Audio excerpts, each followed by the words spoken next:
Big boss ಮನೆಯ ಮಾಜಿ ಸ್ಪರ್ಧಿಗಳಾದಂತಹ ಅಶ್ವಿನಿ ಗೌಡ ಹಾಗೂ ಚೈತ್ರ ಕುಂದಾಪುರ್ ನಡುವೆ ಈಗ ಇನ್ಸ್ಟಾಗ್ರಾಮ್ ಜಗಳ ಶುರುವಾಗಿದೆ. ಹೌದು, ನಿಮಗೆ ಗೊತ್ತಿರ್ಬೋದು, ಒಬ್ರಿಗೊಬ್ರು ಯಾವ ರೀತಿ ಪ್ರಾಣಿಗಳಿಗೆ ಹೋಲಿಸ್ಕೊಂಡು ಮಾತಾಡ್ತಿದ್ದಾರೆ ಅಂದರೆ ನಿಜಕ್ಕೂ ಇದು ಹೊರಗಡೆ ಬಂದ್ಮೇಲೆ ಆಗತ್ತೆ ಅಂತ ಅನ್ಕೊಂಡಿರ್ಲಿಲ್ಲ. ಬಟ್ ಲೇಟಾಗಿ ಆದರೂ ಆಗ್ತಾ ಇದೆ.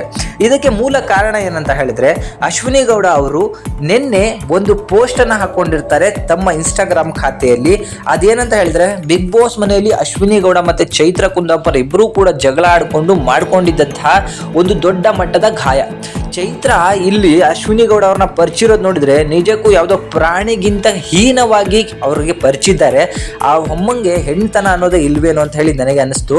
ಬಟ್ ಅಲ್ಲಿ ಗಾಯಗಳನ್ನು ನೋಡ್ತಿದ್ರೆ ನಮಗೂ ಕೂಡ ಹೊಟ್ಟೆಯನ್ನು ಉರಿತದೆ. ಇದಕ್ಕೆ ಒಂದು ಕ್ಯಾಪ್ಷನ್ ಕೊಡಿ ಅಂತ ಹೇಳಿ ಅಶ್ವಿನಿ ಗೌಡ ಅವರು ಏನಂತ ಬರ್ಕೊಂಡಿರ್ತಾರೆ ಅಂದ್ರೆ, ಇದು ಯಾವ ಪ್ರಾಣಿ ಪರಿಚಿರಬಹುದು, ಸರಿಯಾದ ಉತ್ತರ ಹಾಗೂ ಉತ್ತಮ ಶೀರ್ಷಿಕೆಯೊಂದಿಗೆ ಉತ್ತರಿಸಿದವರಿಗೆ ಸೂಕ್ತ ಬಹುಮಾನ ಕೊಡುತ್ತೇನೆ ಅಂತ ಹೇಳಿ ಒಂದು ಸ್ಟೋರಿಯನ್ನು ಹಾಕಿರ್ತಾರೆ. ಈ ಸ್ಟೋರಿಗೆ ಸಿಕ್ಕಾಪಟ್ಟೆ ಜನ ಉತ್ತರಗಳನ್ನು ಕೊಡ್ಕೊಳ್ತಾ ಹೋಗ್ತಾರೆ. ಇದನ್ನ ನೋಡಿದಂತಹ ಚೈತ್ರ ಕುಂದಾಪುರ್ ಅವರೊಂದು ಸ್ಟೋರಿಗಳನ್ನು ಹಾಕೊಳ್ತಾರೆ. ಏನಂತ ಹೇಳಿದ್ರೆ, ಇಂಗ್ಲೀಷಲ್ಲಿ ಹಾಕೊಳ್ತಾರೆ, I have nail marks on my body too when a person who is double my body weight sat on my, ಅಂದರೆ ಇಂಗ್ಲೀಷಲ್ಲಿ ಒಮ್ಮ ದೊಡ್ಡ ಬಿಲ್ಡಪ್ಗಳನ್ನು ಕೊಟ್ಕೊಂಡು ಏನೋ ಬರ್ಕೊಳ್ತಾರೆ. ಇದು ಯಾರಿಗೂ ಅರ್ಥ ಆಗಲ್ಲ ಅಂತ ಅಂದ ಕೂಡಲೇ ಇನ್ನೇನು 2 ಗಂಟೆ ಗ್ಯಾಪ್ಗಳನ್ನು ಬಿಟ್ಟು ಕನ್ನಡದಲ್ಲಿ ಮತ್ತೊಂದು ಸ್ಟೋರಿ ಹಾಕೊಳ್ತಾರೆ.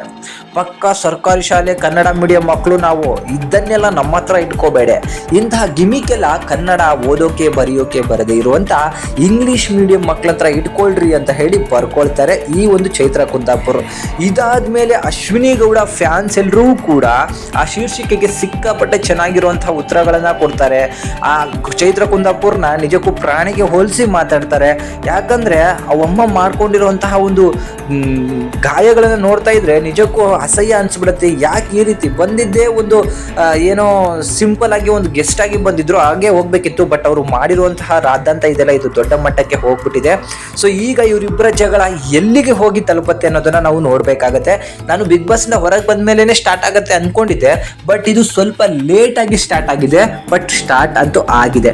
ಇವತ್ತು ಈ ಒಂದು ಇದಕ್ಕೆ ಫುಲ್ ಸ್ಟಾಪ್ ಸಿಗುತ್ತೋ ಅಥವಾ ಮುಂದುವರ್ಕೊಂಡು ಹೋಗುತ್ತೋ ಅಂತ ಹೇಳಿ ಕಾದು ನೋಡ್ಬೇಕಾಗತ್ತೆ. ಇದರ ಬಗ್ಗೆ ನಿಮಗೆಲ್ರಿಗೂ ಏನು ಅನ್ನಿಸ್ತು ಕಮೆಂಟ್ ಮಾಡಿ ನನಗೆ ತಿಳಿಸಿ. Thank you.